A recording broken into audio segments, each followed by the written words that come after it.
culture lurking behind college walls. It's basically like an aristocratic cult. You're either the bottom person or the top person. You're either to be killed or to kill. That's next on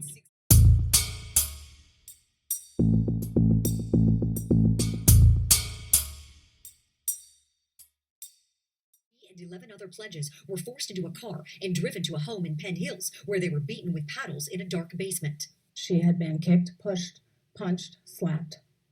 She had been forced to ingest rotten food. Alexandria even broke a tooth. Penn Hills Police Chief Howard Burton told me his officers are investigating. These young girls, they probably weren't aware of what was going on or what was right, what was wrong. I think Mom got them together and explained that, hey, that's not right.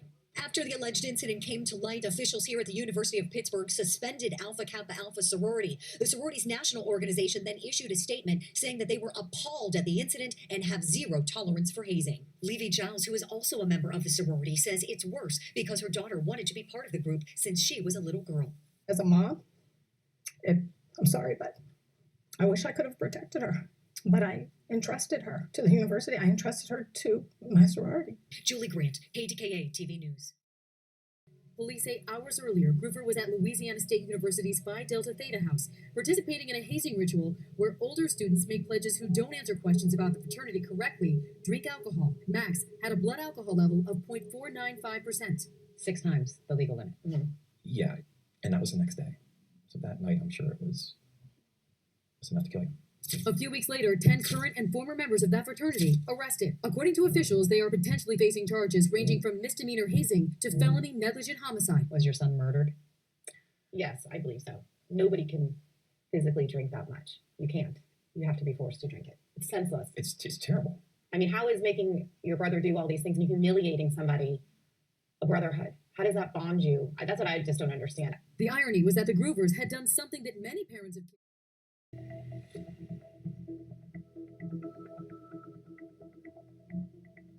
1 year ago this week, Penn State sophomore Tim Piazza died at a Beta Theta Pi frat party. He downed 18 drinks in 82 minutes as part of a brutal hazing ritual. At some point, Piazza fell down a flight of stairs, and his frat brothers eventually picked him up and put him on a couch. What they didn't do was call for help, until nearly 12 hours later. He has a friend who's unconscious. He's had to move. He's cold, chilly. He's trying to make up. Piazza's death led to a scathing grand jury report, involuntary manslaughter charges, which were eventually dropped. You got his name? They said his name is Adam Oakes. Got a young male born in 1999, I think it was. He doesn't live here. He's a student at VCU. Got 4 guys here. I guess they were partying last night. They saw him around about 12:30 last night. Came back down this morning around about 9:17. He was unresponsive. Do you see the vomit right by the fence? Yes.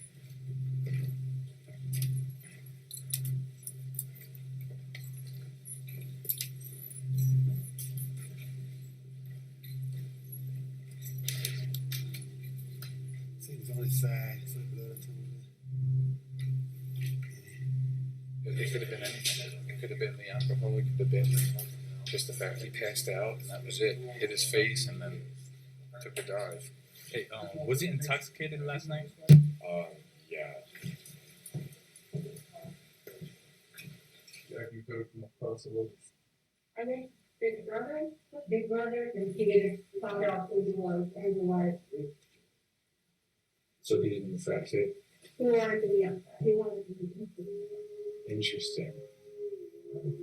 He wants to be. He was a pledge. You think it was temporary? Based off of what you're saying about this cat that was here that wasn't here, sounds like there was a little bit of you want to ride. You guys are affected.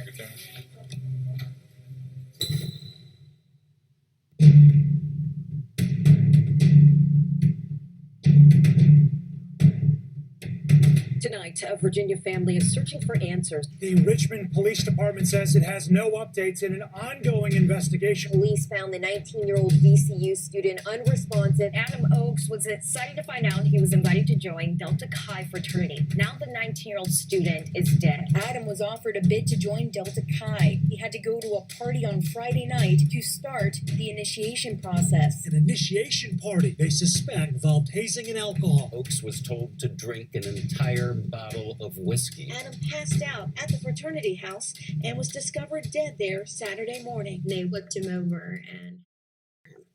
Every time you heard smoke, somebody was getting bent over. Anthony Brookman said smoke was the trigger word for a hazing ritual on his high school football team. He says he was an incoming freshman when he got smoked by bigger and older players at a school-sponsored summer football camp here at Reed Custer High School in Braidwood.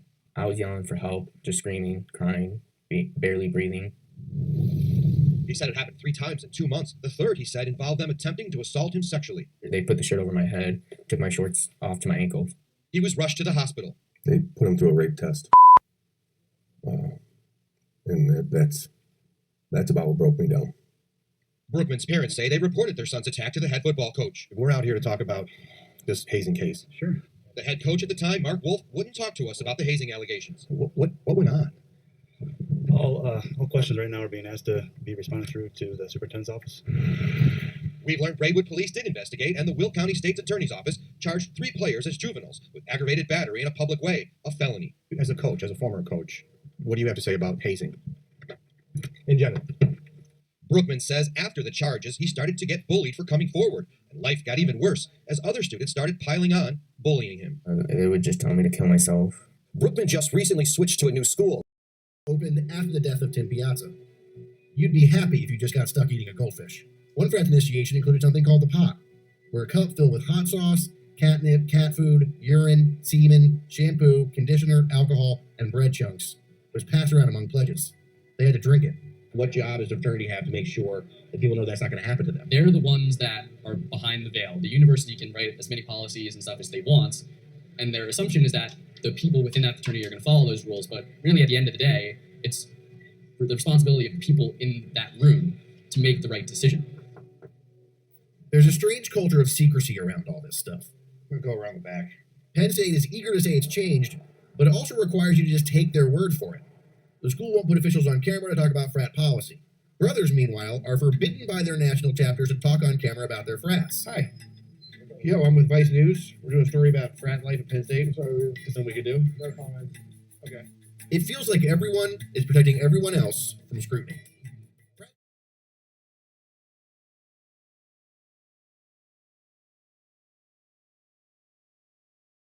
Novacek's son Blake is suing Beta Theta Pi and 2 of its members after a 2015 incident at the OU chapter. It's the second scandal in 1 year for the fraternity. In February, a Beta Theta Pi pledge died during a hazing event at its Penn State University chapter. Now Blake Novacek says he suffered a head injury during a hazing incident at OU in 2015. The lawsuit claiming a drunk fraternity member hit Novacek in the stomach with a baseball bat, and he fell and hit something, knocking him unconscious. It goes on to say a different fraternity member later told Novacek to, quote, keep his mouth shut about the hazing incident or else they would ruin his and his family's reputation. Attorney Chris Cook says Novacek had a traumatic brain injury and has not been the same ever since. And there's also this picture, a broken nose at a barn dance party, which as of right now is not part of that lawsuit. The pledges were made to fight each other as the members and their dates looked on drinking beer for their own amusement. We didn't file it because of who his father is. We filed it to seek answers and seek changes within not just this fraternity, but fraternities nationwide. In a statement, Beta Theta Pi says, we have performed an initial investigation of Blake's allegations. We have numerous witness accounts and other evidence which contradicts Blake's story and which questions his credibility. We started about 8 p.m. and it went on to 3 a.m. They were having us do push-ups. We got one of the questions wrong. And Matthew collapsed and he started to have a seizure. I remember that he had his tongue stuck between his teeth. And I was, of course, terrified and really worried that he was going to bite his tongue off. So I put my finger in between his teeth to release his tongue. And he bent down so hard I started to bleed. At this point, I'm telling all the fraternity brothers, I'm like, he's having a seizure, call the ambulance, we need to get help. 2 of the guys said, no, it's fine, he's sleeping, he's just passed out of exhaustion, don't worry, we're EMTs. They They reassured me that they were, medical professionals. Once Matt was snoring, they pulled us out of the water, gave us sweaters, and had us sit on this couch. But with whatever energy I did have, I was saying, I think we should call an ambulance. But they let Matthew sleep there for about an hour. I was next to him, his head was on my lap, and I was going in and out of sleep. I was trying to stay as awake as much as I could to monitor him. But that's when he started to bleed out of his mouth. At that point, I said, guys, he's bleeding out of his mouth. He's dying. He's dying. While he's bleeding out of his mouth, I'm doing CPR on him. And finally, they called 911. When the EMTs got there, they went right to work and took over. But I saw them working frantically to keep him alive. And I knew he wasn't going to make it. Just the look on the emergency workers' faces and how scared they were. We got the... Who died after an alleged hazing ritual at a Penn State fraternity house. Today in court, prosecutors released stunning text messages the frat brothers allegedly sent to one another as Piazza lay dying. ABC's Gio Benitez was right there in the courtroom. It was a dramatic day in the courtroom as 16 former Penn State fraternity members appeared for a preliminary hearing related to the death of their pledge, 19-year-old Tim Piazza. And prosecutors released a new round of what they say are damning text messages. There were text message after text message shown in this courtroom today, all of which collectively demonstrate a callous disregard for one human being and a senseless need to try to preserve their own situations. These messages, which could prove key to the case, were allegedly exchanged between brothers of the now-defunct chapter of Beta Theta Pi as Piazza lay dying in a hospital bed. One reads, "He looked expletive dead." Another, "I think we are expletive, like beyond expletive. I think after this we could be kicked off. It's over. And I don't want to go to jail for this. Hazing is a huge thing."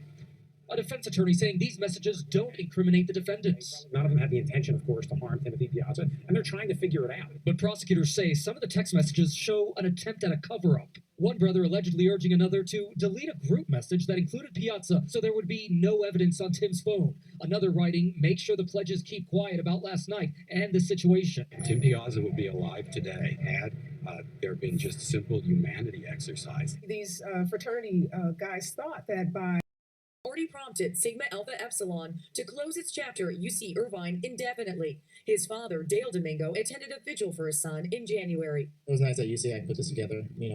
I miss my son. She misses her brother. In a new statement to CBS News, Dale Domingo says, "We have discovered the horrifying truth about fraternity hazing." He contends the fraternity was conducting its Big Brother night ritual, where Noah was compelled to guzzle a so-called family drink to become part of his Big Brother's family. He says it is why fraternities openly refer to this type of ritual as being one of the deadly nights.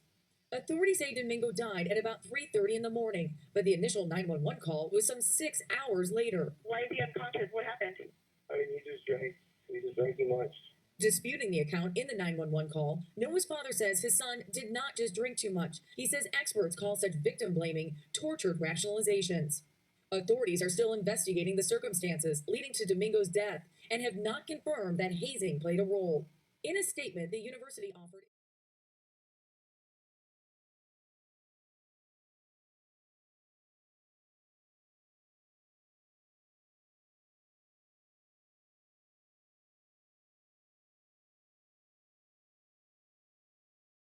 Too many lives have been lost at some fraternities during hazing rituals. These grieving parents think that might stop if young people knew their stories. Our Lisa Guerrero was here to tell some of them. This is our son Ryan, who was killed due to idiocy at a hazing event. This is my beautiful son, Colin Wyatt. He was 18 years old when he died from fraternity hazing. This is our son Tim, who died as a result of a fraternity hazing event. This is Adam Oakes. Death was due to a hazing incident, alcohol poisoning. 7 young men, all victims of hazing rituals like this. I am telling you, no parent should ever send their child off to campus, to college, and not have them come home. They were all told that they had to go down to the basement. I think they were all blindfolded. This surveillance video shows a rare look at a booze-fueled hazing event, common in frats across the country, known as Big Brother Night or Pledge Dad Reveal Night. It was the Pledge Dad Reveal Night. They were handed a bottle of alcohol. In Danny's case, it was handed a bottle of Tito's, and they were told to drink it. That's Mary Pat and Tom Santuli's son Danny with a liter of vodka. I believe it was taped to his hand. Cops say Danny's pledge dad forced him to drink the equivalent of 20 shots, plus do a full beer bong. He later went into cardiac arrest from alcohol poisoning. In the video shared with us by the Santuli's attorney, David Bianchi, you can see Danny fall over. He later slides off this couch onto his head. They don't know what to do. They're afraid to call 911, so they don't. And they pick him up, they drop him on his head. Surveillance video, you would think, would incentivize these guys not to do this stuff. But they do it anyway. And this is Danny. Rangers head coach Mark Morrow and assistant coach Ted Blacker. Their complaint was assigned to an insurance adjuster hired by the association. It became obvious that he worked for Hockey Canada, and that was his job. So do you feel like he was searching for the truth, or that he was potentially trying to limit liability for the organizations? I'm sure it's the latter. The Teagues have never been provided with any details of that investigation and have no idea what the insurance company concluded. They've been given the runaround pretty much by everybody in this case. Kevin Souch is a Waterloo, Ontario lawyer who first met the Teagues in 2021. It's difficult to explain how many errors have taken place in the handling of this case. The police investigation was not thorough, was not complete. The medical investigation yielded little results. At the most crucial stages of this case, the morning after this event occurred, valuable evidence was lost. Valuable evidence could have been gleaned from the players that were there, and none of this was done. Nobody really seemed to take the lead in trying to solve this. The police just were so biased. When they investigated this, that it was hockey. They were kids like them that played hockey. They were coaches like them. And my boy died at this camp. What the hell went on there? Coming up, This shouldn't happen to any parent. breaking through the culture of silence. Be one of the leading residential colleges in the country. It boasts doctors, lawyers, and politicians among its past students. 3 months ago, when we first reported the ritual hazing at the college, we attempted to speak with college master Rose Allwyn. Now, with our new evidence and testimony of victims, we again requested interviews with Miss Allwyn and St Mark's chairman Richard Birchnell. Both again refused. Miss Allwyn and I decline your request for an interview. I think that after Aria's story, we were inundated with more complaints. Allegations of sexual assaults, as well as damning evidence supporting the claims. Almost 200 explicit photographs and videos taken inside St Mark's. But despite this proof of a toxic culture, current and former residents of the college turned on Aria. It seems to me she just wasn't willing to participate. Her story is exactly that, a story. If you want to know the truth, speak to someone who was there longer than 3 days. What a day we live in, where outright lies can be passed off as journalism. Sorry, Mum, but fake news. Even St Mark's leadership, including Cover your ass every second afterwards. You're a brother now. You can't turn your back on brothers. You can't turn your back on the fraternity. This is your fraternity for life. These are your brothers for life. Absolutely, they initiated them to let them know this is who you're going to protect. There were four men in the room with Colin when he died. I can't imagine they didn't say, we're not doing this. We're not having an initiation right. Like, they had to be traumatized. They had to be traumatized. They just saw an 18-year-old die in front of them. I don't use the word haunting lightly, but it still haunts me to this day. Could he have been had they reacted sooner, could this have been avoided? You hear stories on the news about hazing. As Olivia Savis and Talia Penn, the O Week magazine is black and white proof St Mark's culture is deeply entrenched and unchanging. Things to do at college. There's a list of 35 things here. Number 24. Make a sex video using the CCTV camera in the late meals room. It's basically like an aristocratic cult. Like, you're either the bottom person or the top person. You're either to be killed or to kill.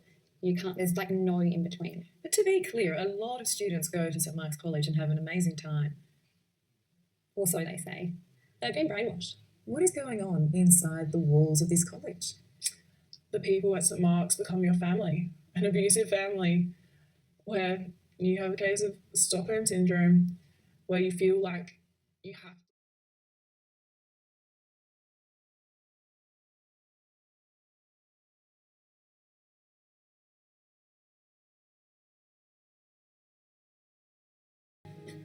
I.